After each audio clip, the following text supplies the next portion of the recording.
Hey guys, hi there. This is Mike. Thank you for your time and interest in this our brand new channel. It's called Mike Unlike Others. Please subscribe, comment. Um, you know, we want you to comment, but we want you to comment respectfully, not just to the host, but to other commenters. Share the videos and hit the bell so you can know when we upload new videos. Thank you. With that, let's jump into this content. So here goes. Listen, we can ride and whistle. We can walk and chew gum. My grandfather used to say we can ride and whistle. We can also walk and chew gum. So we can talk about the great things, about the things that we love about our country, Jamaica. Yeah, and there are some wonderful things going on. For me, I noticed the improvements in infrastructure. I think there could be more done, but let's go with what we're having right now. The roads are bad. There's no question about the local roads are bad. But I don't know if it's a lack of funding. We're gonna have to find out and do a video about that. But it's we're seeing improvements in the major thoroughfares, and we know that we can't develop a country unless we have highways. We need highways. We need highways. We need people to be able to have major roads, and I'm sure that the government, whichever government gets elected next later on this year, or they're gonna attend to what they need to attend to in some way, shape, or form.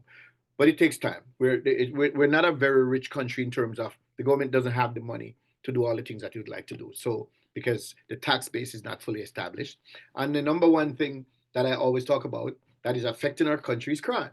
Now I've said it repeatedly. There are a lot of Monday morning quarterbacks who sit on the sidelines and they say all kinds of nonsensical things, but they don't understand how an economy works. Government cannot provide jobs to sustain a country. It is the private sector, but government has to lay the foundation, meaning have to put in the infrastructure, build roads, put in water supply, electricity, schools, broadband now, because we're in the information age. Those things, fire stations, police stations, hospitals, that's the role of government. And then private sector comes in and do what it does in terms of hiring people for their businesses. And that means local and foreign investment so that the entrepreneurial spirit of the Jamaican people can flourish. Young people coming out of college with skills can start their own businesses or become integral parts of the tech industry or whatever industry we got going on. But the number one issue is crime. And most people don't understand how crime affects an economy. Crime impoverishes everyone except the people who are directly benefiting from it. All right? When we have crime, lack of investment, or we can't have the right kinds of investment. We don't have residents returning, and that means foreign exchange is not coming into the country, and we're wholly dependent almost to the point of it's crazy that we're such a powerful small nation is dependent on tourism, which is so fickle, and remittance, which is even more fickle, especially now in the era of Trump, where Trump are kicking out people out of the United States um, and all. So yeah, when people can't come in to invest, it places the country at a disadvantage. It is the private sector which is the engine of growth, not the public sector. So when a government comes in and decides all it's going to do is just put people on the public payroll, that's a recipe for disaster. And we've seen how that does not work. So what do? We lower crime. We find ways to lower crime. But we're not exactly living in a country in which people respect the rule of law, right?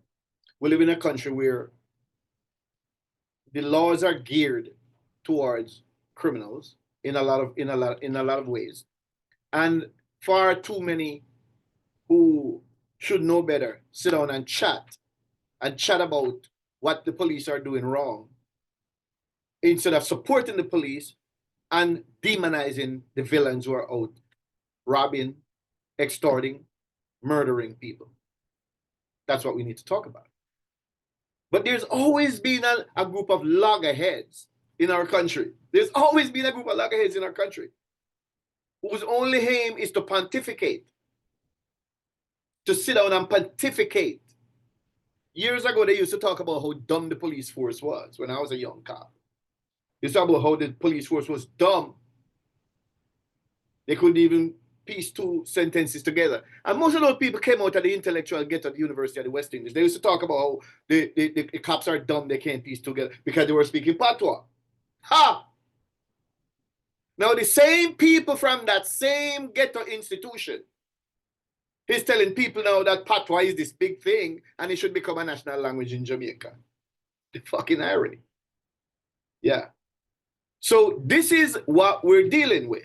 So we need to tune those people out, stop listening to those people. Yeah. It was out of there that JFJ was born. We need to stop listening to those people. Those people are far left people who do not have Jamaica's interests at heart. And most of them are too dumb to realize that when they bring these foreigners from overseas to tell us how to run our country, they are subversive elements who do not want to see Jamaica become a developed nation. They want us to remain a beggar nation dependent upon the United States, Canada, and England as borrower. And even the Bible tells us that the borrower is a slave to the lender. So in effect, they want us to be slaves into perpetuity. So most of these so-called educated people who are talking, they don't know their heads from their ass. We have a serious crime problem in our country that needs to be remedied, needs to be remediated. And how we do that is that we educate the public, because not all of the people who live in underserved or depressed communities are criminals, but a lot of them are. And a lot of them who go out and demonstrate against the police, they don't want to do it. A lot of them don't want to do it. They're forced to, because if they don't do it, they'll be seen as part of the structure that supports the government and not the part of this system that supports the criminal the thugs that they call dons. This is what the police have had to deal with for years and years and years. And sitting down and listening to these Monday morning quarterbacks sitting down and chatting about shit they don't know.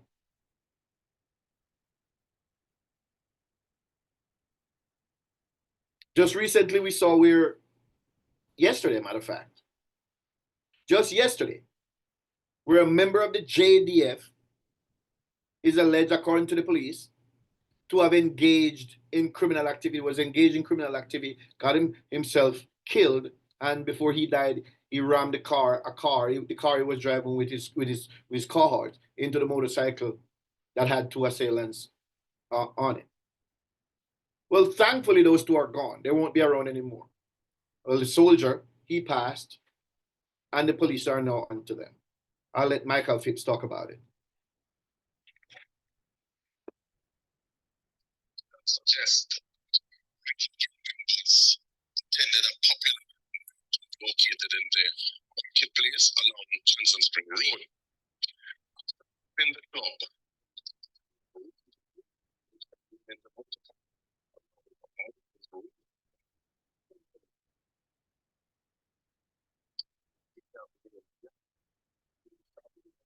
motorcycle open gunfire on the said motor car being driven by the now deceased. Right. Now, this is nothing new. We have dirty police, we have dirty soldiers. It's always been a thing. And those of us who serve know. Dirty police, dirty soldiers. We're all product of the Jamaica from which we come. And it's very difficult to get clean water from a dirty pool. Yeah? In my short tenure, I've seen a lot of it. But the force is always able to root those out, a lot of those out. And as I said to somebody this morning, the JCF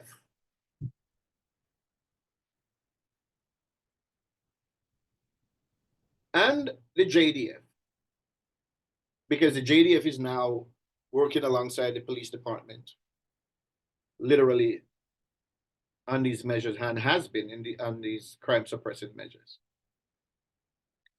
The JCF has been the only government agency, and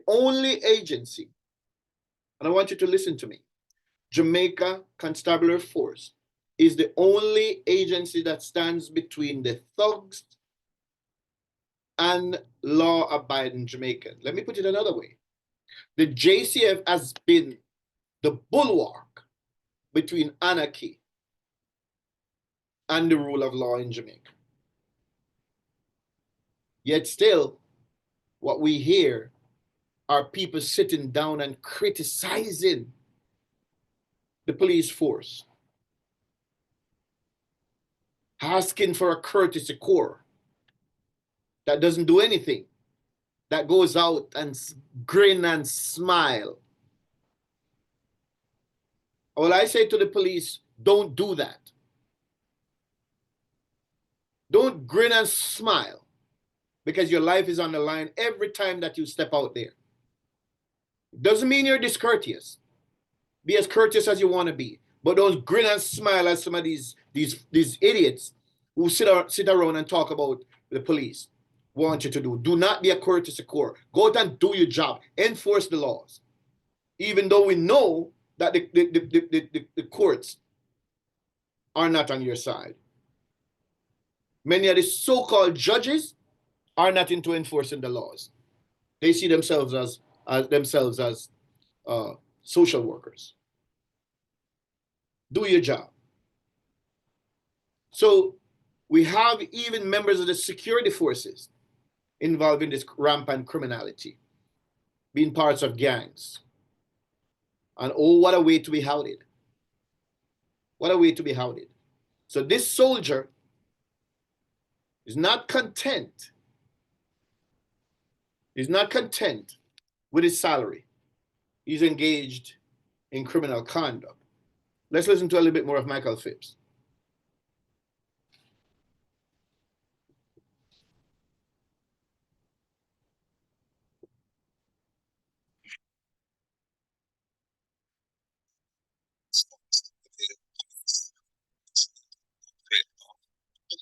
From this 16 rifle with 2 magazines and a Taurus pistol, 2 magazines, 2 from the motor taken into custody in regards to investigations into criminal activities across the corporate area.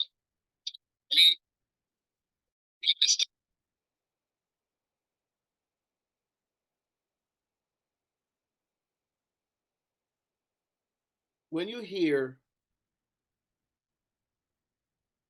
the anti-police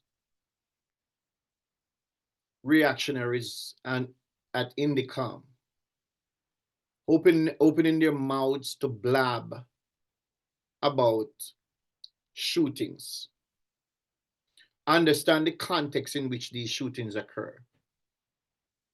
These shootings are occurring in that kind of environment that Michael Phipps just talked about. Those are the types of people that the police have to contend with. So when you hear these talking heads running their mouth, when you hear these talking heads running their mouth and talking about stuff they don't know anything about fatal shooting, these are the kind of creatures that the police have to deal with on a day-to-day basis.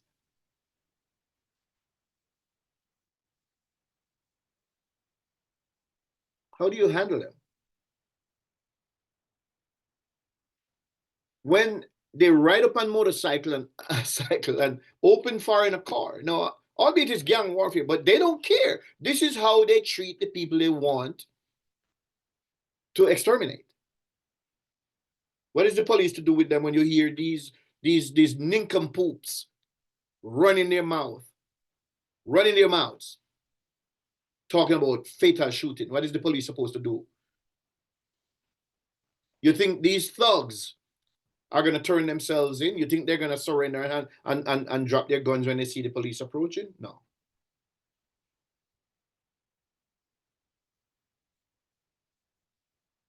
We're going to continue to talk about this subject. We're going to continue.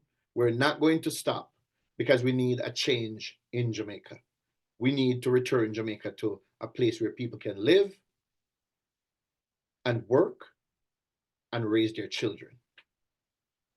Thank you.